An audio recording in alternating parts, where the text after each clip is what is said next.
I'll take advantage of this lull conversation. Say welcome. This is thank you for coming.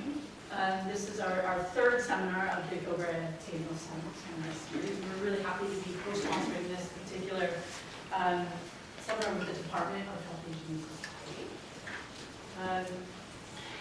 We're really, really pleased, honored to have Rooks here with us today. And not just today, for a period of time, visiting us as a Fulbright scholar in the department. She's going to present a seminar on social disadvantage, gentrification, and chronic conditions in seniors. And Ronica Rooks is here from the University of Colorado, Denver. She's an associate professor in the Department of Health and Behavioral Sciences, College of Liberal Arts and Sciences, Director of Online Education. And in general, Ronica's work looks at the social and ecological or social ecological explanations for racial and ethnic disparities in chronic conditions. She's going to talk for about 40-45 minutes, and then we'll open up the floor for audience discussion and questions. Welcome. Thank you.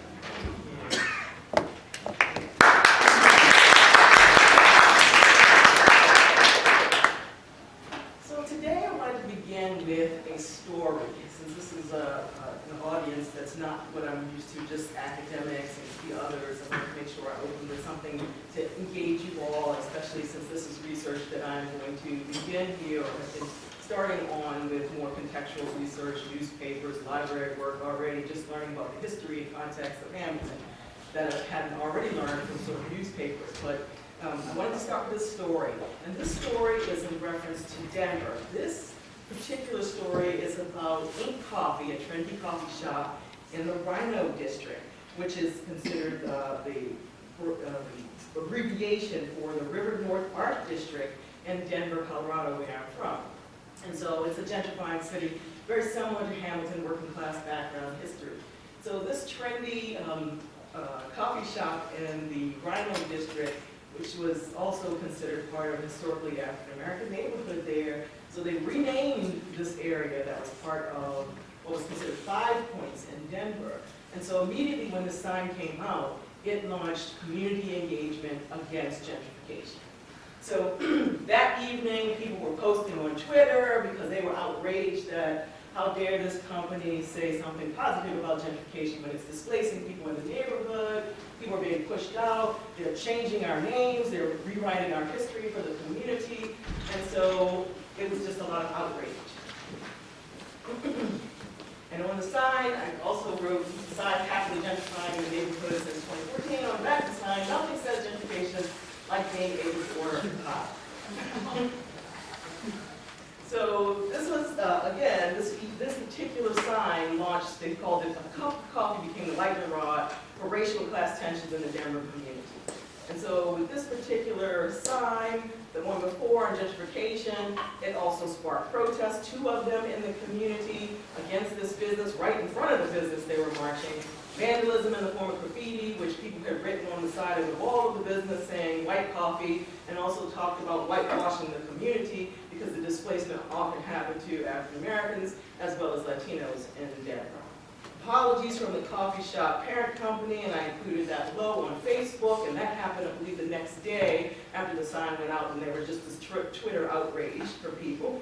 And then this also made national and international news in a few days, and it even sparked a call from the people who were protesting for the government within Denver City and County amalgamated. They talked about changing city policies so that in the growth of Denver, that you're not changing the history of neighborhoods, rewriting their names, and also making people feel like they're displaced because they can't afford to live in these communities anymore. So then, a year later, Fox News did an expose on what happened since that incident, the first sign for Ink Coffee, and it turns out that they ended up creating this organization called NEST. So NEST is the Neighborhood Equity and Stabilization Team, which's goals were to help residents of neighborhoods feeling threatened to move, as well as to prevent new neighborhood makeovers from displacing longtime residents. So This is something that they implemented, as well as made sure that they doubled the affordable housing fund in the past year for people to help them out, so that they wouldn't feel displaced. And as if that wasn't enough, the University of Colorado, Denver, where I'm from, is also sitting on gentrified land. It is sitting on land that working class Latinos had, and they were displaced in the 1960s so that the university could be built. So that's a hardship already that the university is dealing with, as well as we study gentrification, some of us at the university as well.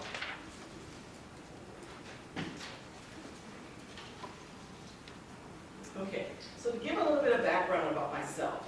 So I was trained as a sociologist in my PhD program, specifically social stratification, and also thinking about social demography. And then I went on in postdocs to study health disparities at the University of Michigan.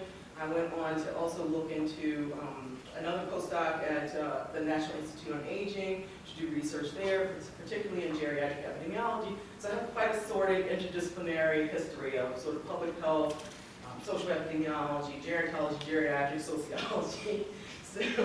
So given all those different interdisciplinary backgrounds, I also, again, am approaching this research agenda from this interdisciplinary perspective to really look at racial and ethnic health disparity and chronic conditions, really to understand more about the pathways influencing them, as well as thinking about solutions. And gentrification plays a role in this in terms of thinking about these multiple levels of things that influence health disparities.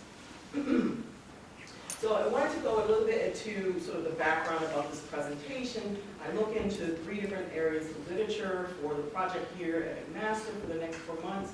And the areas tend to be more social disadvantages, gentrification, and health.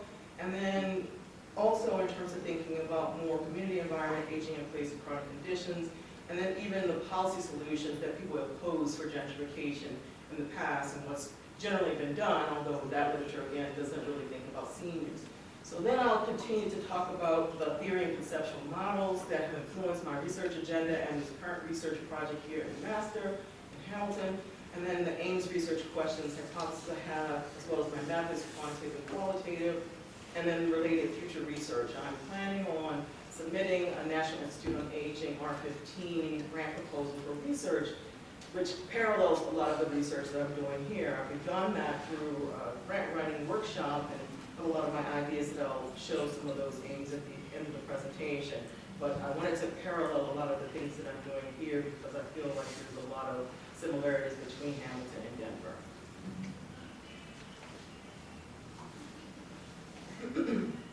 Okay, so really the first leg of the literature review is really what's gentrification? What do people associate with gentrification? And I'd say people often talk about things like urban renewal, redevelopment, which seem like positive kind of terms, right? And then people also think about, well, what are some of the negative things that are associated with gentrification? Would redlining come up for people? Displacement, things like increased housing values, more expensive rental costs, things like that, or even trendy restaurants and coffee shops that come into town. So then maybe some of the other positive things that have come up in the past when people talk about gentrification could be community engagement, getting people together. Could be corporate social responsibility, or at least that's a goal of some of the community engagement anyway, that people come in with their businesses and hopefully they work with the community to make socially responsible redevelopment a possibility within an area that's sustainable. So another part of sort of gentrification, of course, is the origination of the concept. This term was coined by Ruth Glass, who's a British sociologist originally in 1964. And so this is something that she referred to as the upward chart or change in the class composition of a neighborhood. And she meant it in a negative way. This was not a positive term for her. Researchers often define gentrification too as the transformation of a neighborhood from low to high value, and they mean it in terms of renters, homeowners, as well as businesses in an area. Gentrification occurs when a neighborhood has attractive qualities like a specific location or public transportation, all closer to amenities that people are interested in, like entertainment areas. Gentrification is also driven by the rent gap, and the rent gap is the value that people can charge, for example, for the rent with an apartment versus what they could be charging under gentrification when the values of those areas go up, and they could be charging a lot more. And this is exploited because often housing owners want to charge more, so they want the new migrants into an area, the gentrifier people who can pay more to come in and pay more and allow them to make more capital for us.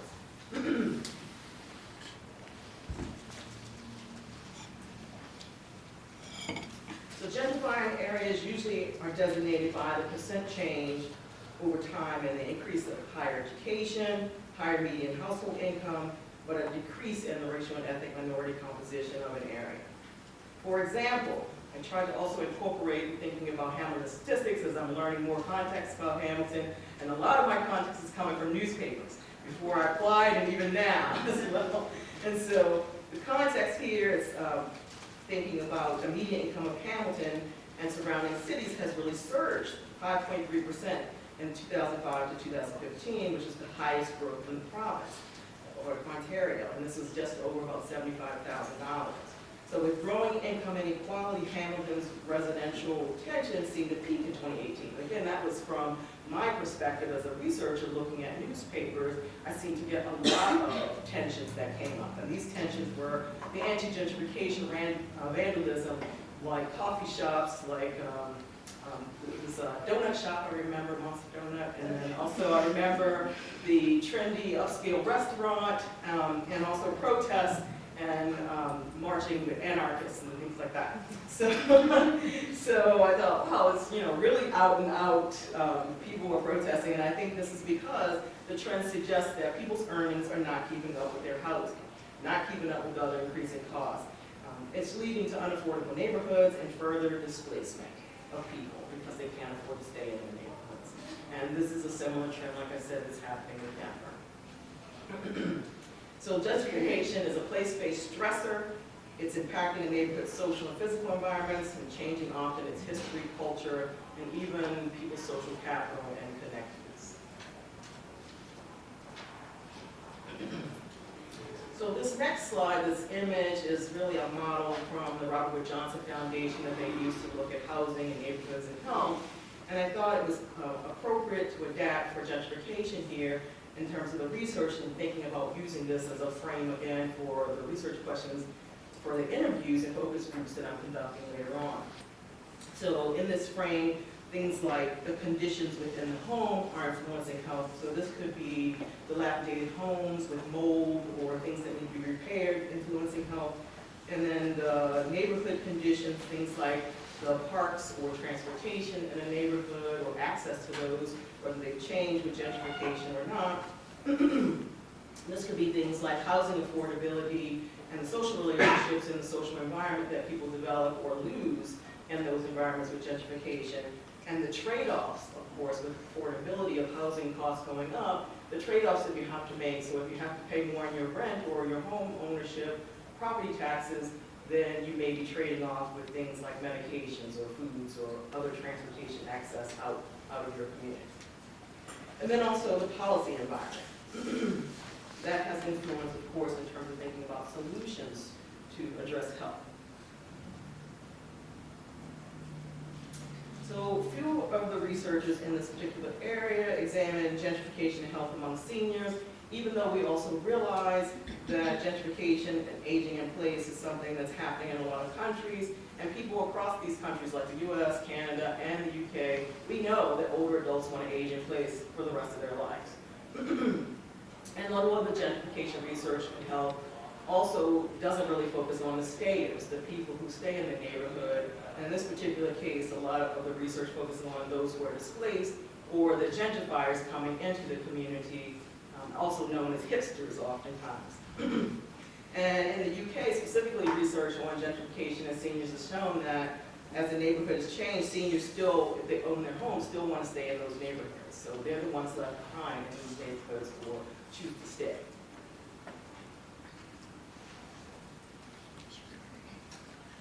So seniors are susceptible to displacement though. They still could potentially be susceptible to displacement with gentrification because they have limited retirement incomes and also increased property taxes in areas as well when gentrification occurs and the prices of their homes and values go up.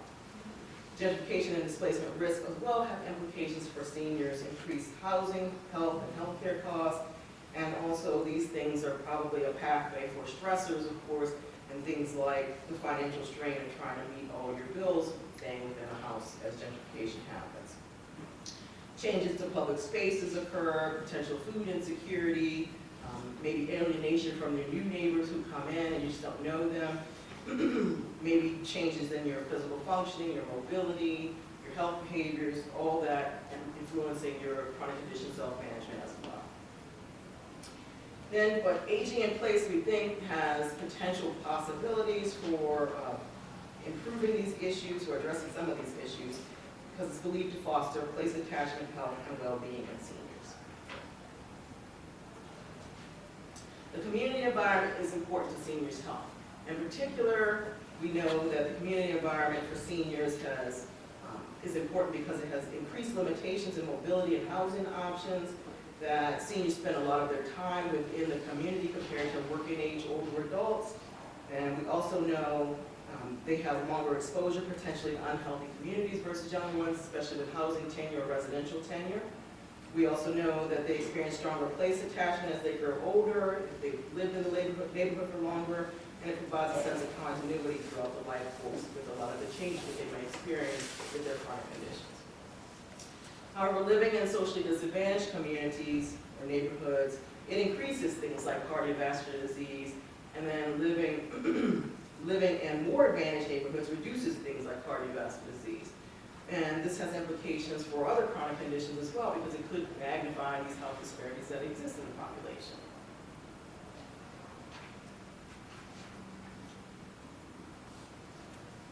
But there are fewer studies that really look at socio-ecological relationships with aging in place and chronic conditions among seniors. And one study that I found from a researcher here at the university in the School of Nursing Prague, she's looked at within Ontario community dwelling seniors' experiences living with chronic conditions, and on average found that older adults had 7.4 chronic conditions. So this seemed pretty strikingly high to me. So I don't know about the rest of you, but I did think that's a lot to deal with and manage between going to the doctors, managing on your own self-management.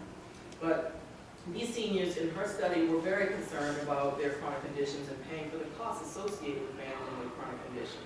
The high cost of living, transportation, medications, things that they thought were influencing their health, worrying about these things.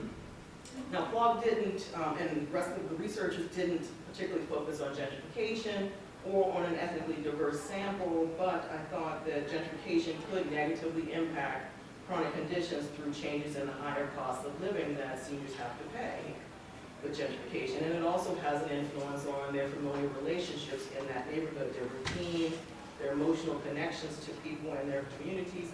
So it definitely has an impact. And I thought this kind of research is definitely warranted because there are certain gaps in some of this information presented today. And but making these connections across the literatures that exist is something that's important. So in this last area, gentrification and policy solutions for the research literature, there's often a debate about whether aging in place for seniors is something that's positive or negative. And the debate is really because seniors living in neighborhoods, although generally it's positive about seniors aging in place, there is some debate because seniors who are often socioeconomically disadvantaged might be living in houses that put a financial strain on them and may be too expensive to live in, too much of a house to manage for them over the long term and paying much higher bills. So that's a concern. And then there's also limited research that exists on policies that focus on seniors and aging in place with gentrification. Most of the literature really focuses on general population adults. And then some of that literature on seniors really focuses on senior property tax exemptions and property tax reductions. And then also age-friendly city efforts to enhance the community environment and relationships and physicality of the built environment.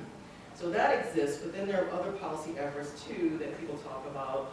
And so some of those things are like rent controls, which affect general population, but also things like community land trust, which I'm not sure if older adults would really buy into more community land trust, which is like a collective of people buying land to really make sure that they're able to still afford an area. But I have since found another solution potentially. Since I've been here, I've been doing research, I was very hopeful about the symbiosis program here at the university. The University Community Partnership with co-housing has been formed in terms of addressing sort of intergenerational needs for seniors as well as graduate students living together. And so I thought it's a good relationship, and I thought it's a model that I'd like to look into more, and started talking to people about it and potentially doing research on it. So I'm very hopeful about that potential program and something that can also be expanded in Denver, and I know that there's other co-housing models in Denver as well. So I'm hopeful about that one, and I think that might be a good solution for thinking about gentrification here, as well as expanding the co-housing model for seniors and students, as well as seniors and seniors. So theoretical framing that has influenced my background, I would say, I'll start with just some visuals. A lot of this has influenced my research agenda, not just this project. I started off, again, as a sociologist thinking about the economy of aging, and this is very similar to the critical gerontological literature now. And really this information really spoke to me in terms of thinking about social inequalities, potentially intersection of these different social characteristics that people have in terms of race, age, gender, class. So all of those things influencing your different position in society, and also in terms of thinking about institutional influences on health. So this was something that greatly influenced me, Joe Cadagno's work as well as Carol Estes' work. And then the socioecological model, and this was originally Dahlgren and Whitehead's original model was a social model of health, and this is where the social determinants of health evolved from. And this has really influenced me. I teach about this topic too, so it pairs with political economy and thinking about institutional influences on health. And gentrification fits in here in terms of thinking about the green semicircle, living and working conditions that influence health, and those things like gentrification also influence your social community network and your individual factors as well, health behaviors. In addition, I've been influenced by the social stress model, and this is a model that's really coming from Leonard Perlin in an article from the Journal of Health and Social Behavior, 1989, and so he really originated this sociological study of social stress. And what drew me into this particular model was the thinking about how do these different events and things that are associated with gentrification, how does that get under the skin? How does that really manifest physiologically? And so how does that translate to you physiologically and impact your health? And then another thing that really drew me in was whether you perceive a situation as one way or it's a real thing by another person's definition and standards. So subjective versus objective situations, but still those things have impact on your health. So that really had an impact in my thinking too. So I do perceive gentrification as a place-based stressor, so I think this has influence on that as well. And then I ran into, in social epidemiology literature, Nancy Krieger's work, and I think the eco-social theory really spoke to a lot of the aspects of the previous models that I mentioned in terms of the political economy aspects, thinking about the ecological multiple levels of influence on health, thinking about the inequality and intersection across race, class, gender, things like that. But also she spoke to sort of the social stress model in terms of thinking about the embodiment, which is the how does it get under the skin kind of question, and then thinking about power dynamics and play, subordinates and superordinates, and agency within this model as well. So I like that, and it's influencing how I'm trying to frame my key informant interviews and my focus group questions. And then finally, I think another influence for the research that I do is in health and all policies.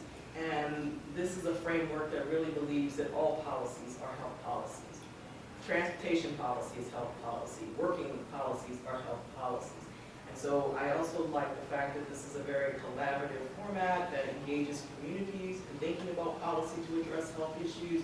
It's a format that also addresses intersectional issues across different industries to get their feedback from different stakeholders to influence health and to make things better. So I can appreciate this kind of collaboration. So the research that I'm doing, again, in progress research, these are my aims for the research and my particular questions. And so first I'm using the Hamilton Neighborhoods Survey from Dr. Jim and looking really at the chronic conditions in the study, looking at gentrification and different social disadvantage aspects and perceptions of a community environment and their influence on chronic conditions. So in particular, again, I'm really thinking about assets and barriers. I'm thinking about any perceived disadvantages for people in the community and trying to categorize as well gentrifying versus not gentrifying in two different categories, low income and higher income, not gentrifying communities, to really assess a comparison. My second aim is qualitative in terms of asking seniors for their opinions about the neighborhoods and understanding more about gentrification and really going into some similar things about their perceptions of barriers and assets, thinking about their chronic condition management, how are they dealing with things in their communities, and then also asking key informants, social service providers, and this would be service providers across a lot of different sectors, to think about, again, that health and all policies, whether it be housing, transportation, health and healthcare, to still get their input and feedback on their perceptions related specifically to like gentrification, displacement services to help people stay within the community. So the methods that I'm using are the Hamilton Neighbourhoods Survey, and these are community dwelling people, but I'm going to limit the survey to seniors, hopefully 60 plus. And at this point, I haven't changed any of my criteria, but I'm willing to be flexible. If I need to go a little bit younger, I can, in order to think about these questions for even middle-aged and older adults who've been in their homes for a while. The measures that I'm specifically interested in, dependent variables, would be chronic conditions and count of them. And so we have a few of them within the survey, and also to look at separate conditions individually. So the independent variables would be things like social disadvantage, lower socioeconomic status, including income and education, as well as ethnic minority status. And then even the perceived community environment, lots of measures within the Hamilton Neighborhood Survey, and then also to think about gentrification. And this is a calculated variable that I need to create, and this is based on Smith et al.'s 2018 gerontologist article. So I included the calculation, even though it might be a little cumbersome for people, but I included the calculation because this is something that I'm going to create based upon the Canada census, and from the Statistics Canada website, I can go in and look at 2001 census to 2011 census for a 10-year period, and really identify gentrification for the 6 Hamilton neighborhoods within the HNS. And I chose 2011 census rather than the 2016 census because I thought that better aligned with the 2013 year of the Hamilton Neighborhood Survey, and also people's perceptions of the neighborhood is closer in time. So if in the year 2001 a neighborhood had an average household income of less than the 40th percentile of the city of Hamilton, then I would categorize this as gentrifying if there was an increase by 2011. And so these things would be based upon median household income, the percent of college-educated residents, median owner-occupied housing values, and median rent. And this is again calculated by Smith et al., and then also with some extra things that they cited from Freeman and Gelster and Peacock. So then those neighborhoods also would be categorized as non-gentrifying for those who didn't make the change over time with the less than 40th percentile income. And then also as those who had higher than or equal to 40th percentile income as moderate or higher income if they didn't gentrify by 2011. And then for the control variables that I'm going to include as well, things like age, gender, health behaviors, social support as well included in the research. And for analysis, descriptives like correlations, means with ANOVA test, cross tabulations I'll use with chi-square statistics, and then the negative binomial logistic regression is for the count of chronic conditions as an outcome.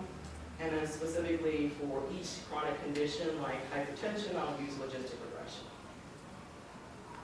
And then for the qualitative data for the senior focus groups, and again, as I'm reflecting on how long it takes to make connections with community members and just starting up here, and I have 4 months, this might have been a lofty goal of a sample of 30 to 48 people, but I'll see what I can get for 60 plus and maybe 5 to 8 participants from each of the neighborhoods. But I'm on my way. I've gone to 1 community meeting so far with the Bandy Towers group for social housing. So, and I've reached out to a lot of people on campus, so they've been helpful.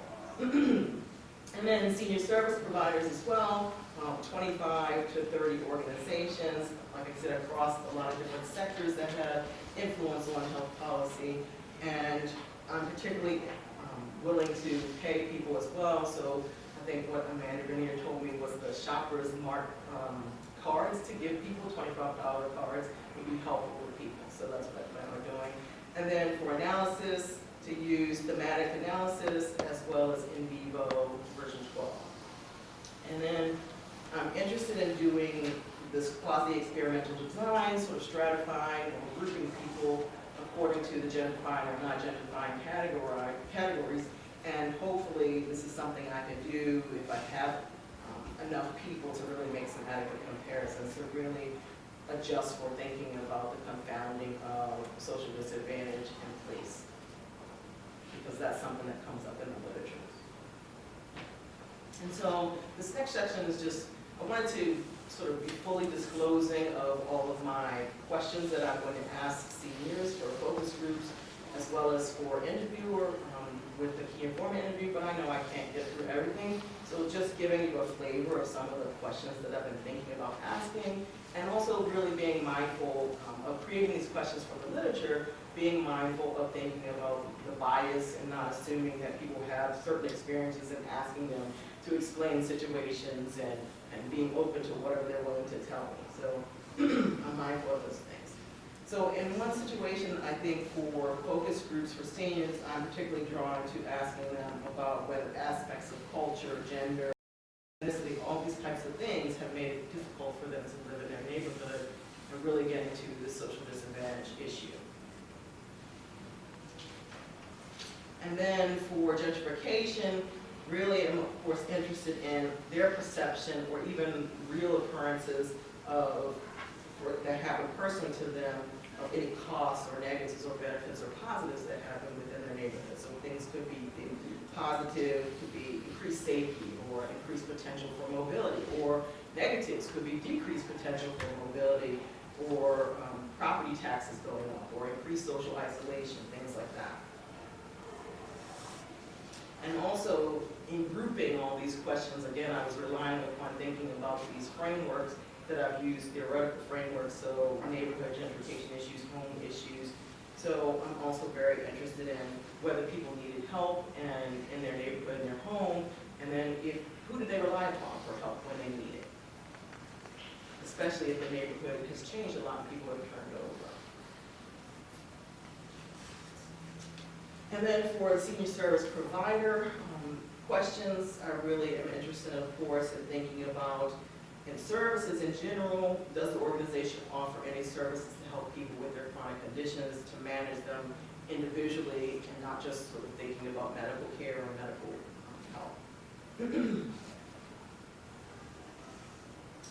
And then in terms of thinking about gentrification questions, I am particularly interested in any services that they might offer seniors to help them cope with gentrification. I realize that this might be a newer thing that they're starting to address, but if there's anything there to address increased property taxes or increased potential for displacement risk, are there any emergency funds to help people with their heating or things like that? Again, where there might be trade-offs to pay more for their housing property taxes, they might be reducing the money that they would put towards heating or medications or something. So those are things I'm interested in. And And for future research, this is the comparative research with Denver, Colorado. I want to do some of the similar things in looking at seniors as well as senior service providers across sectors to really ask them about impacts on gentrification and impacts on chronic conditions, prevalence, and management. And then the next part is really, A2, is really to use census data from the US, the American Community Survey, to answer the question about particular Homestead Act property taxes that Colorado offers within the state to really help seniors reduce, some of the burden of living there as costs go up. So the problem, though, is that even though the program has existed for a few decades now with the Senior Homestead Act, no one really knows whether it's effective. I've called different agencies, asked them for the data, asked if they have done any kind of program evaluation, and they don't know. So I think it would be helpful to analyze a larger data set to be able to assess if it's making a difference. I've learned that this property tax is only like $400 to $800 for a lot of people, but people have said that it makes a difference in terms of being able to, pay for their utilities. So it really does help. And then the third question really is to make comparative solutions between Denver and Hamilton. I feel like Hamilton is a lot more advanced in thinking about older adults.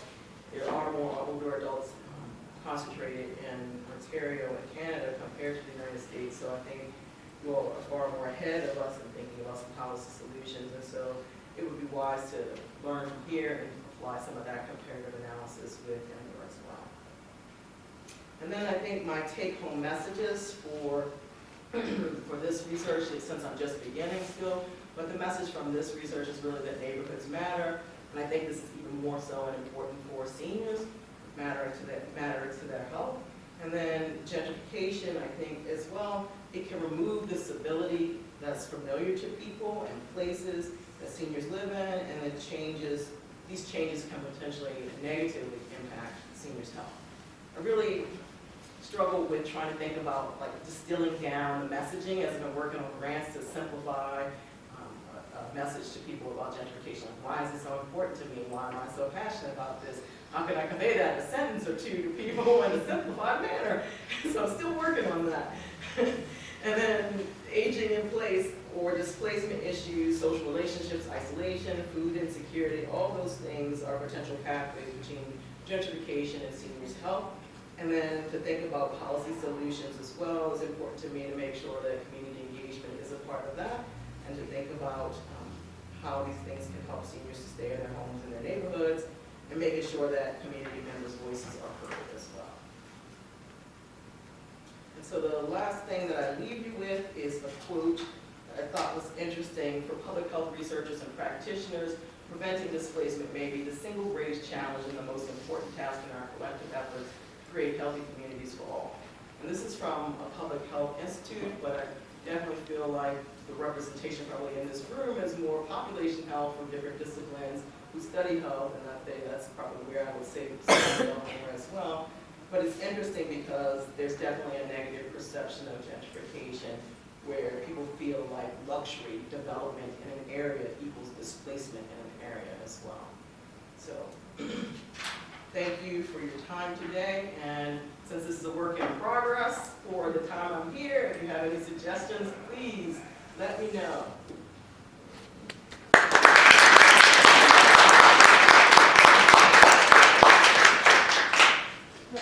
Thank you, Ronica, for that. Really interesting. We gave her the particularly daunting task of talking about research while she's in the very, very midst or throes of starting out doing it. So as she mentioned, she's around here for a while and she'll go on conversations and discussions, I'm certain. But we can start with having a little bit of one here in this room. So any questions or discussion points come out of that for anybody? In some Asian countries, they have big cities and small villages that are close to big cities. And very often developers want to displace the people who live in villages. And the way they work around it is that when they build a high-rise building in the village area, they actually give several apartments to each of the villagers who own the home. Have you heard of this model? And those homes, those apartments are worth orders of magnitude more than the value of the home. So internationally, no, I hadn't heard about these types of things going on. I've heard about it in Denver where they set aside, it's like it's a legal issue that developers have done to set aside things like condos within a building that they're newly building, even around the campus. I see this going on, where they have to set aside so many for rent-controlled areas for lower income people, but still their set-aside rent control is probably priced way out of the range for people already in the area. So instead of, you know, like a $4,000 US dollar place for condo a month, you know, it might be, you know, $2,000 or $2,500, and most people can't afford that either. So it just, I haven't heard of it internationally, but you're saying something to look into as a solution for how things might cooperatively work. It's not like the US model where it's still priced out of people's range. You're saying it's something that actually is affordable for them. But they actually gain a lot in terms of value as well. Okay. The second thing that they do is that the village people have a significant say in how these new buildings are actually operated and run, and what could be done in the environment.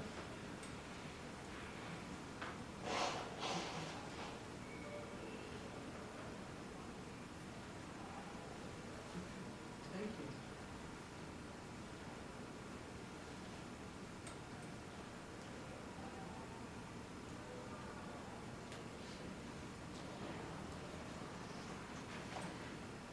Can I ask another question? You had a question. Actually, you raise your hand first. Did you? Oh, yes.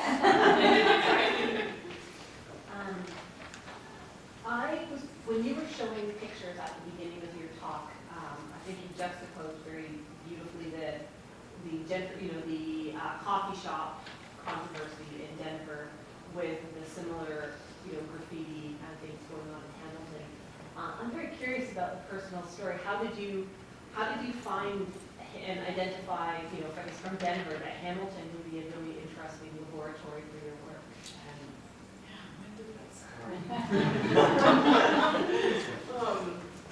I guess, well, I saw the ad for the Fulbright fellow that said aging and inequality, and said, oh my God, this is perfect. I have to find out more about McMaster.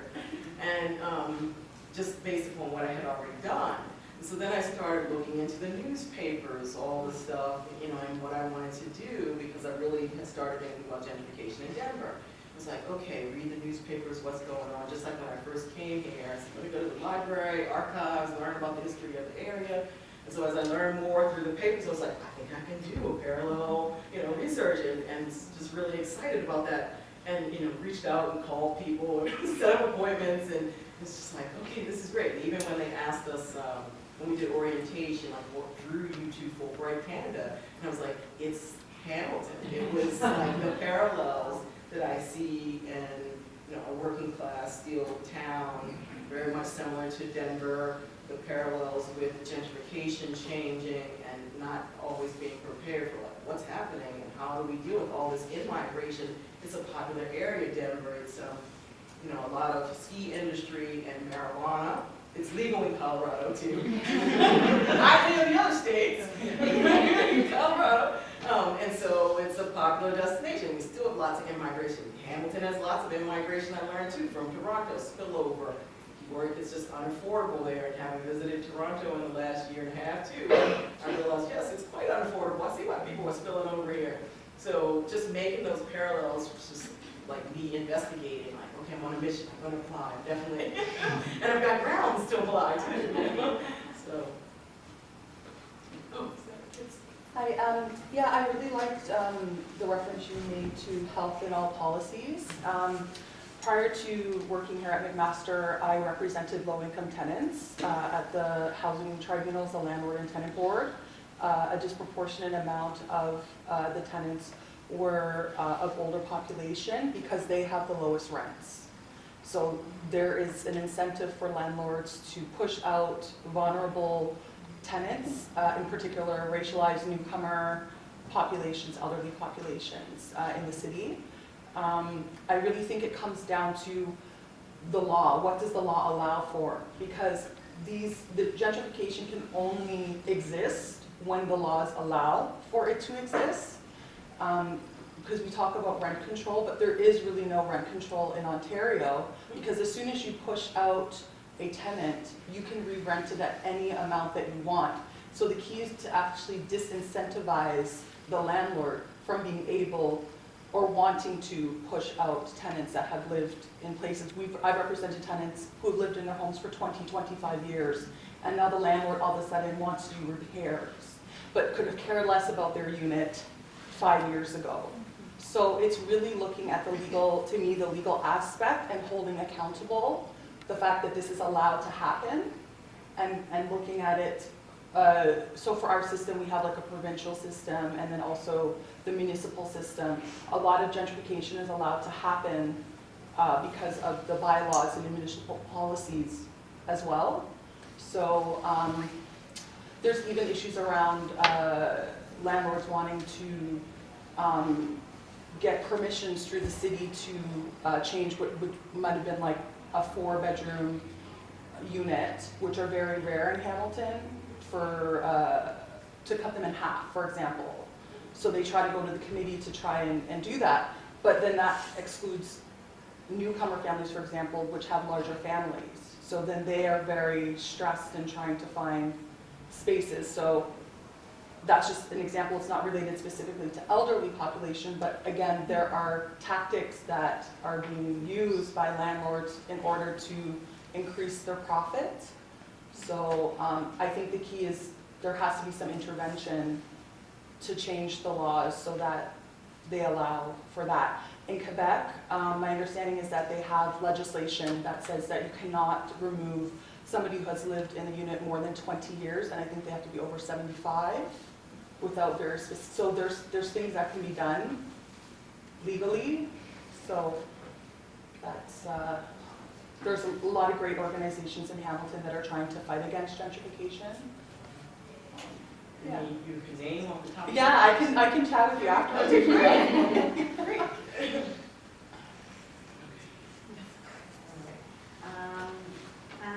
I just want to make clear that I'm a newcomer, as you say. I just recently came from Colombia, so my English is not very good. So there is something that came up to my attention, because the age you are using is 60 years and upper, and it came to me that coming from a Latin American country with a lower life expectancy, we now realize that we have to make like 2 groups in order to classify older people, 60 to 70 and maybe 70 to 80 and more. And in Canada, I don't know exactly in Hamilton, but you have a life expectancy of 87, 84, something like that. And it came to me because it's very particular that I see very old people doing many things on the street, which is not very normal in a Latin American country. I mean, we see people over 70 and they are already at home. So it's very particular that you take a lower age when you have people living to older ages and doing more stuff and more active life when they are even older. I don't know if I am clear. So it's just like a suggestion that maybe you can consider a different age. All right? And there is something that I just realized here is that the Canada Census take the household like the critical unit for the information, for the survey itself. But when you see the living market in Hamilton, you see that students are like a special market for living. I don't know if I am clear. Because there are the 2 or 3 main spaces like Mohawk College, like McMaster, that attract so many students, international students, and with the high rise in prices, they usually live, in the basement, they rent rooms, so they are not going to be in the household unit on the census. So it's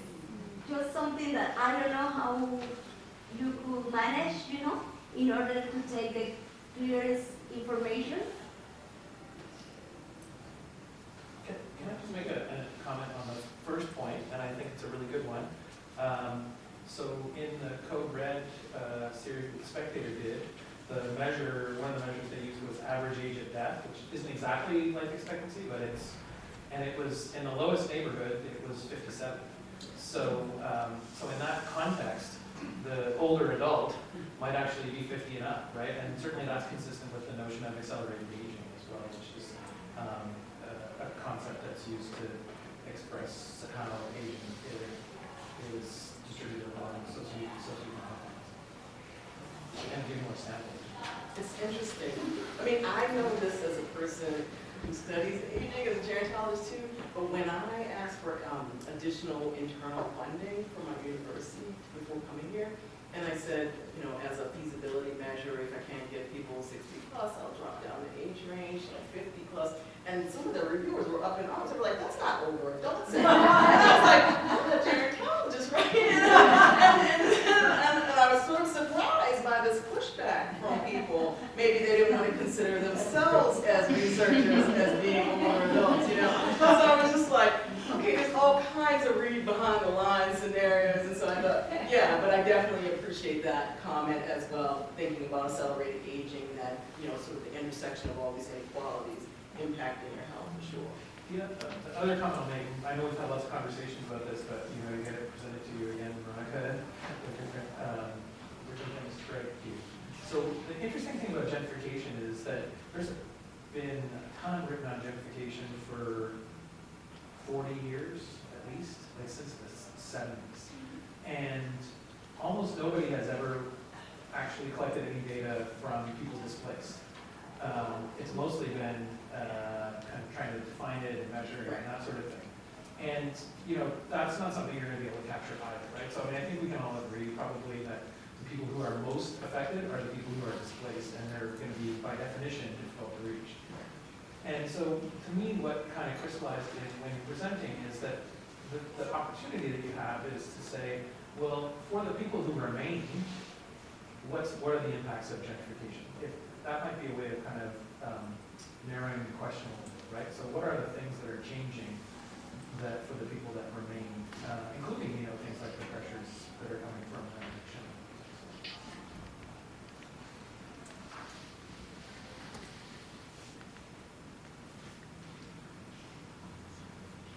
I know this is specifically manager Hamilton, but maybe you could draw on your work in Denver and chat a little bit more maybe about social isolation and how anything that maybe you found in your previous study.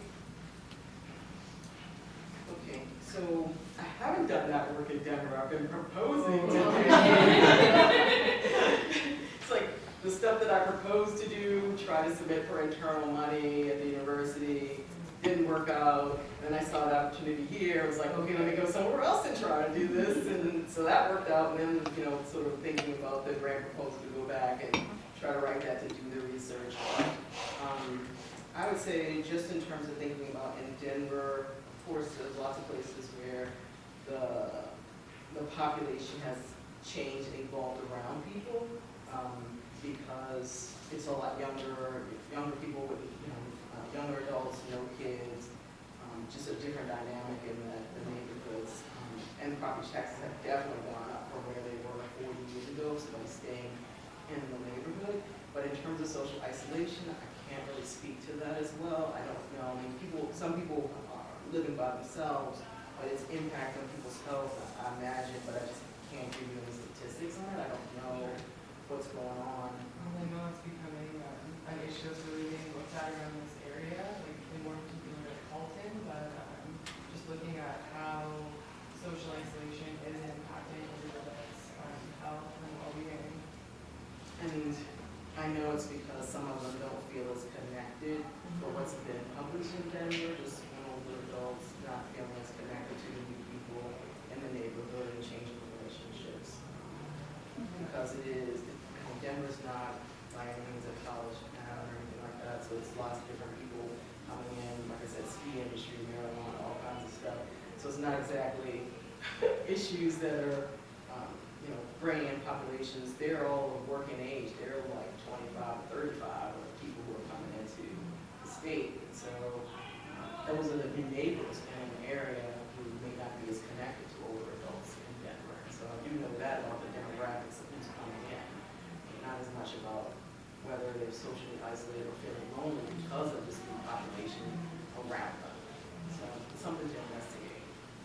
So thank you for raising it. We possibly have time for one more. One more? Sure.